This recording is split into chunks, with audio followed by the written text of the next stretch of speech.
Hello and नमस्कार साथियों, एक बार फिर से आप सबका स्वागत है आपके अपने channel nursing classes bye Swati में।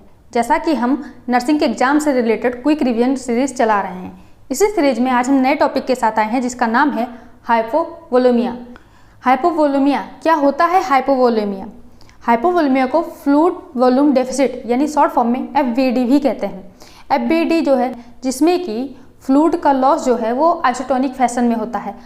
आइसोटोनिक फैशन का क्या मतलब है? आइसोटोनिक फैशन का मतलब है कि इसमें वाटर के साथ साथ इलेक्ट्रोलाइट का भी लॉस होता है। इलेक्ट्रोलाइट जैसे कि potassium, sodium, magnesium, calcium, chlorides, इन सब का लॉस होता है।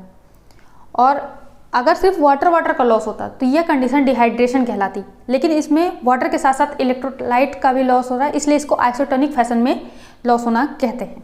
ठीक है, या इसमें क्या होता है, यह होता कब है? जब फ्लूइड्स जो है इंट्रावेस्कुलर स्पेस से इंट्रास्टिशियल स्पेस में आ जाता है तब। अब इंट्रावेस्कुलर स्पेस क्या होता है? जो हमारी आर्टरीज या वेन्स होती हैं, आर्टरी या वेन्स जो है पाइप की तरह होती हैं, तो उन पाइप के बीच में जो स्पेस होता है उसे इंट्रावेस्कुलर स्पेस कहते हैं। यानी वेन्स के बीच, वेस्कुलर के बीच का स्पेस जो होता है उसे इंट्रावेस्कुलर स्पेस कहते हैं। और इंटरस्टिशियल स्पेस क्या होता है? जो हमारे टिश्यू के बीच में स्पेस पाए जाते हैं उसे इंटरस्टिशियल स्पेस कहते हैं। ठीक है, तो इंट्रावेस्कुलर स्पेस से जब फ्लूइड इंटरस्टिशियल स्पेस में आ जाता है तो इसे थर्ड स्पेसिंग कहते हैं। इस टर्म को थर्ड स्पेसिंग कहते हैं। मतलब कि जो ये फ्लूइड लॉस हो रहा है वो कब होता है? जब इंट्रावेस्कुलर स्पेस से फ्लूइड इंटरस्टिशियल स्पेस में आ जाता है। इस कंडीशन को हम थर्ड स्पेसिंग कहते हैं। थर्ड स्पेसिंग जो होती है इसमें डिक्रीज इंट्रावेस्कुलर वॉल्यूम दैट में कॉज एक्यूट ब्लड लॉस। इसमें ब्लड इंट्रावेस्कुलर वॉल्यूम जो है डिक्रीज हो जाता है जिसकी वजह से एक्यूट ब्लड लॉस होता है।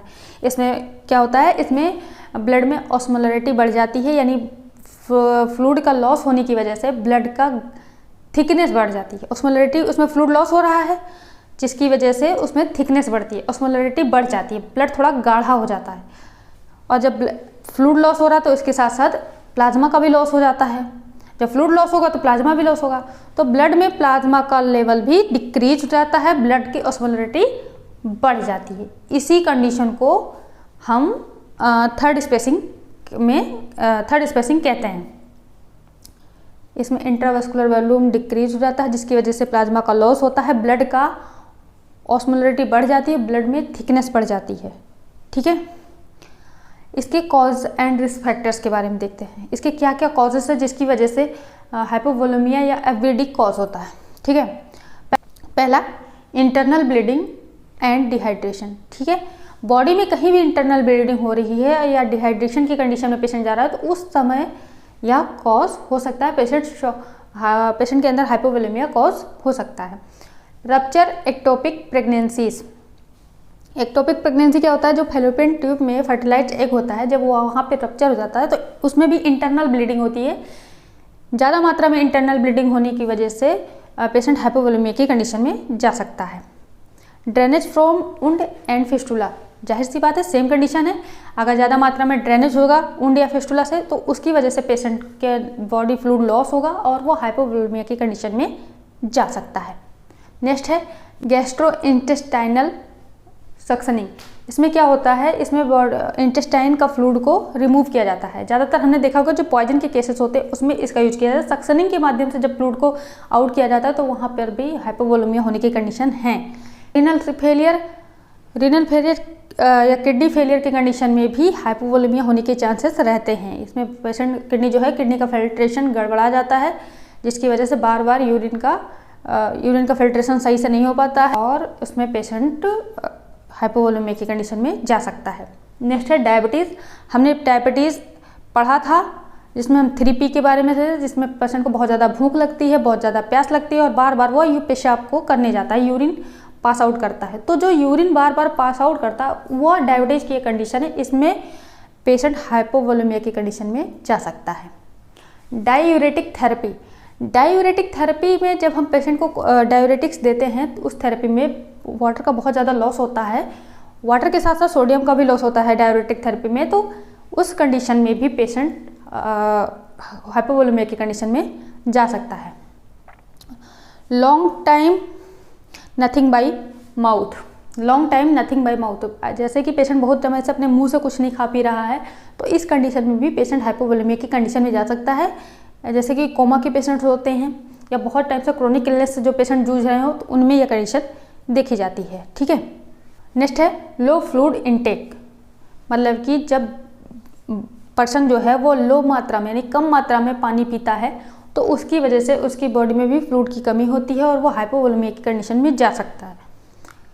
एक्सेसिव वोमिटिंग या एक्सेसिव डायरिया, ज़्यादा मात्रा में वोमिटिंग हो या डायरिया हो तो पेशेंट को हाइपोवोलेमिया होने के चांसेस रहते हैं। नेक्स्ट है प्रोफ्यूज स्वेटिंग, बहुत ज़्यादा पसीना आने पर भी पर्सन को हाइपोवोलेमिया की कंडीशन हो सकती है।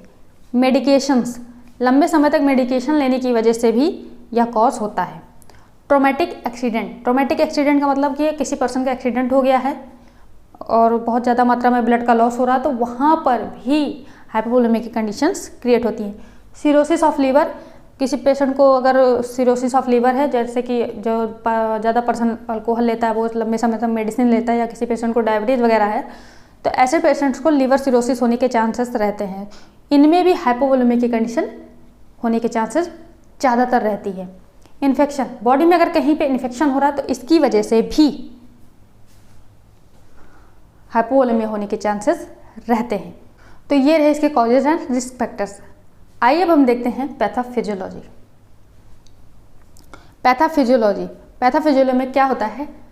डिक्रीज इंट्रावेस्कुलर स्पेस, जाहिर सी बात है डिक्रीज, जब वेन का जो है स्पेस कब डिक्रीज होगा? जब उसका फ्लूइड लॉस होगा तो उसकी डेंसिटी कम होती है तो इंट्रावेस्कुलर स्पेस कम होगा, उसकी वजह से वेनस रिटर्न कम होगा। वेनस रिटर्न का क्या मतलब है? जो हमारी बॉडी का ब्लड वेन के थ्रू वापस हार्ट में आता है तो वो भी कम हो जाएगा। जाहिर सी बात है फ्लूइड कम हो रहा है, ब्लड में थिकनेस बढ़ रही है, ऑस्मोलैरिटी बढ़ रही है ब्लड की, तो वेनस रिटर्न जो है वो भी कम हो जाएगा। इसकी वजह से वेंट्रिकुलर फिलिंग जो है वो कम हो जाएगी, यानी कि जो हार्ट के वेंट्रिकल्स होते हैं उसमें प्रॉपर मात्रा में ब्लड नहीं पहुंचेगा। जब हार्ट में ही कम आ रहा तो हार्ट के चैम्बर्स में भी कम पहुंच रहा है तो इसकी वजह से स्ट्रोक वॉल्यूम कम हो जाएगा। स्ट्रोक वॉल्यूम क्या होता है? जब हार्ट पंप करता है ब्लड को तो एक बार कॉन्ट्रैक्ट होकर रिलैक्स होने के बाद जितना ब्लड वो आगे बढ़ाता है अरोटा में भेजता है उसे स्ट्रोक वॉल्यूम कहते हैं। यानी एक बीट पे जितना ब्लड फ्लो आगे बढ़ रहा है वह स्ट्रोक वॉल्यूम कहलाता है।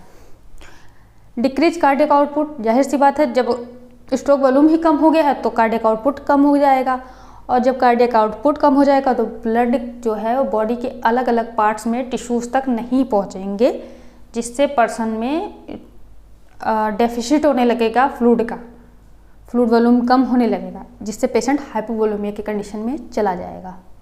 आइए जानते हैं इसके साइन एंड सिम्टम्स के बारे में, इसके क्लिनिकल मैनिफेस्टेशन के बारे में। पहला है थ्रस्ट, पर्सन को बहुत ज़्यादा प्यास महसूस होती है क्योंकि फ्लूइड वॉल्यूम बहुत ज़्यादा कम रहता है तो इसकी वजह से उसको बहुत ज़्यादा प्यास महसूस होती है। उसका वेट लॉस होता है, फ्लूइड की कमी होने की वजह से वेट लॉस हो जाता है।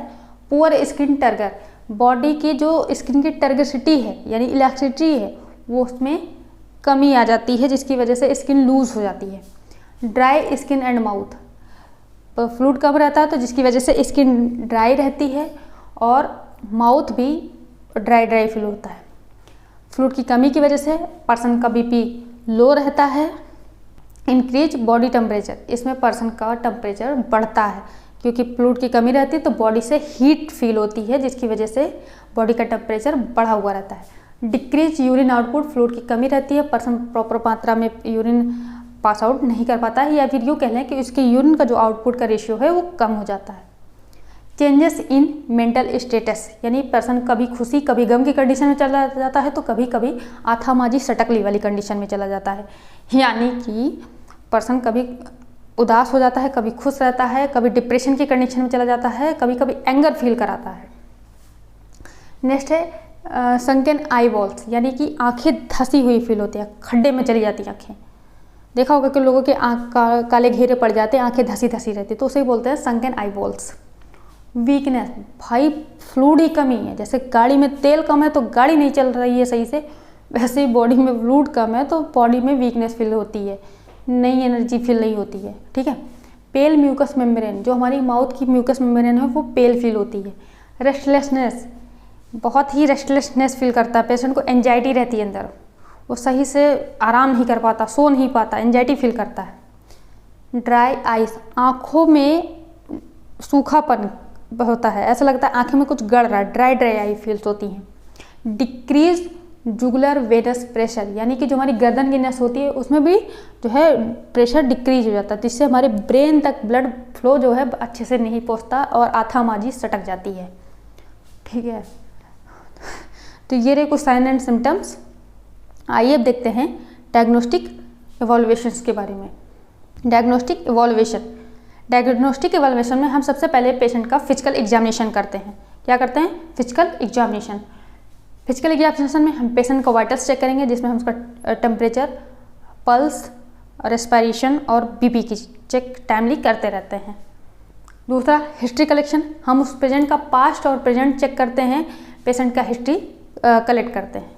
तीसरा, ब्लड टेस्ट में हम BUN यानी कि ब्लड यूरिया नाइट्रोजन चेक करते हैं। अगर 25 mg/dl से ऊपर जा रहा है, यानी कि ब्लड में यूरिया नाइट्रोजन का लेवल बढ़ रहा है, ये हो सकता है। ठीक है, यानी अगर बढ़ेगा तो पेशेंट हाइपोवोलेमिया की कंडीशन में जा सकता है। हेमाटोक्रिट एलिवेट, अगर इसका लेवल 55% से ज़्यादा हो रहा है तो भी पेशेंट को ब्लड की कमी हो रही है, यानी पेशेंट में फ्लूइड की कमी हो रही है, वो हाइपोवोलेमिया की कंडीशन में जा सकता है। यानी कि ब्लड टेस्ट में ये करवा के हम जान सकते हैं। यूरिन एनालिसिस करवा सकते हैं। यूरिन में हम स्पेसिफिक ग्रेविटी चेक कर सकते हैं यूरिन की। अगर यूरिन की स्पेसिफिक ग्रेविटी बढ़ी हुई है, जैसे कि यूरिन का आउटपुट जो फ्लो है जो वो डिक्रीज हुआ है, ब्लड फ्लूइड की कमी है बॉडी में, तो वहाँ पे इसकी ग्रेविटी बढ़ी हुई फील होती है। अगर उसकी ग्रेविटी जो है 1.030 से ज़्यादा हो गई है तो दैट्स मीन पेशेंट का हाइपोवोलेमिया की कंडीशन है। और इसका नॉर्मल लेवल कितना होता है? 1.005 से 1.030 तक का जो लेवल होता है ये नॉर्मल रेशियो होता है।